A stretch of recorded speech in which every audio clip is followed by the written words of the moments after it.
ус байж ээж, тоог байж ээж 5 дахьтай амьдрах гэдэг шүү дээ, тий. Энэ салбар өөрөө доголдчих юм бол таны 5 дахь чинь байхгүй болчихно л гэсэн. Манай одоо компактын онцлог нь бол үйлдвэрүүдийг бариад орхих биш. Энэ үйлдвэрүүдийг цааш нь аваад явах цогц ажлуудыг бид нэр хийж байгаа.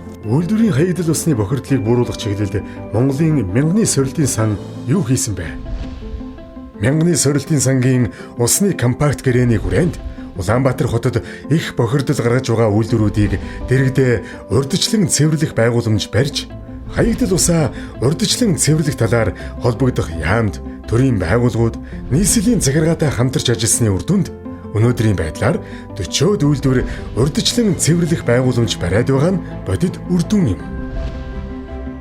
2024 онд усны мэдээллийг цахимжуулж, нэгдсэн системийг ашиглаж эхэллээ. Усны компакт гэрээний хүрээнд e-water цэгмэн цахим мэдээллийн системийн эхний хэсгийг бүрэн хөгжүүлэн усны газарт хүлээлгэн өгч, ус ашиглах боломжит нөөцийн дүгнэлт, ус ашиглуулах дүгнэлт, хаягдал усны дүгнэлт, гэрээ, зөвшөөрөл зэрэг 7 үйлчлэгийг цахимаар авч байна.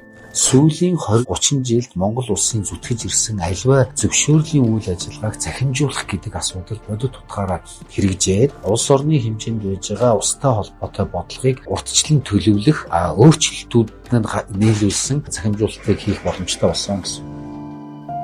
Монгол улс усны нэгдсэн дата мэдээлэлтэй болж, усны салбарын үйл ажиллагаа ийхүү захимжлаа. Үүнээс гадна үйлдвэрийн хаягдал усны стандартыг бодит байдалд нийцүүлэх судалгаа, дүгнэлтийг мянганы сорилтын сангийн төслийн хүрээнд хийж, MNS 6561 2024 стандартыг шинжилэн баталж мөрдөж эхэлсэн. Улмаар үйлдвэрийн хаягдал усны бохирдлыг шинжлэх тусгайлсан лабораторийг ус сувгийн удирдах газрын дэргэд байгуулж, усны төв лабораторийн чадварыг нэмэгдүүлсэн нь усны хяналтын тогтолцоог сайжруулах, хаягдал ус гаргаж буй аж ахуй нэгжүүдийн хариуцлагыг нэмэх, ус дахин ашиглах, усны нөөцийг хамгаалах зэрэг томоохон бодлогуудыг амжилттай хэрэгжүүлэхэд түлхэц болж байна. Тэгэхээр компактын хүрээнд одоо техникийн чадхыг нь бэхжүүлж хүний нөөцийг нь сурахаас гадна цаашдаа энэ лаборатори тогтвортойгоор 2-3 жилийн хугацаанд одоо ашиглахад уруулж бодис тоног төхөөрөмж энэ бүх зүйлээр нь хангацсан байгаа. Энэ үйлдвэрийн бохирдлыг бууруулах лаборатори ашиглалтанд орохоос өмнө болохоор усны төв лаборатори маань 6 үзүүлэлтээр хяналт тавьдаг байсан. Одоо энэ тоног төхөөрөмж болон бодис уруулжийн хүчин чадал нэмэгдсээр бид нар 30 үзүүлэлтээс 28-ыг нь үзэх юм боломжтой болоод байгаа.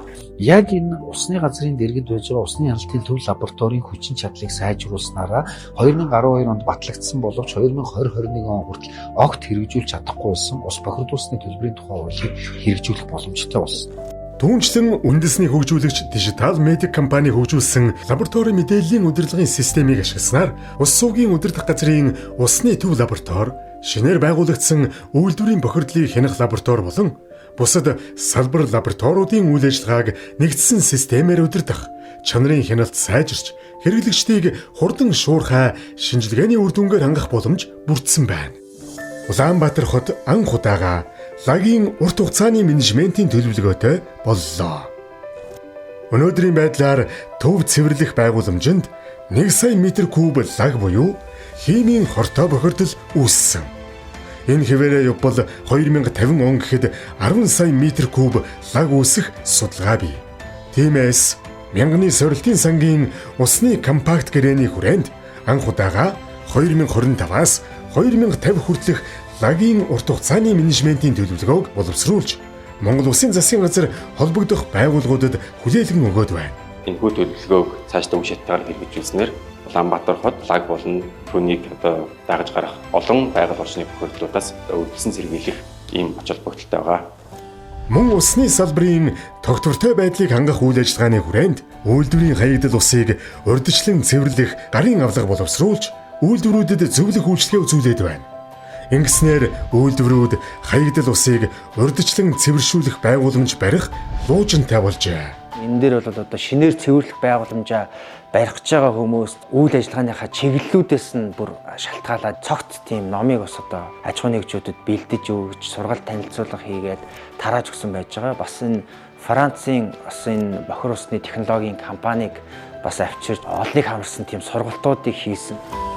Түүнчлэн иргэд олон нийт Үйлдвэр аж ахуйн нэгжүүдэд хаягдал усыг урьдчилан цэвэрлэх ач холбогдлыг ойлгуулан таниулж, мэдээллийг 3 сая 400 мянган иргэнд хэвлэл мэдээллийн хэрэгсэл сошиал платформудаар хүргээд байна. Энэ мэт ажлыг Монголын мянганы сорилтын сангийн төслийн хүрээнд хамтрагч байгууллагуудтай хэрэгжүүлснээр усны салбар урт хугацаанд тогтвортой ажиллаж, салбарын чадвар сайжрах, тэр дундаа үйлдвэрийн хаягдал усыг урьдчилан цэвэрлэхэд үр дүн гарч, олон нийтийн хандлага өөрчлөгдөх, цаашдаа асуудлаа хамтран шийддэг зөв жишг тогтоход түлхэц болох юм.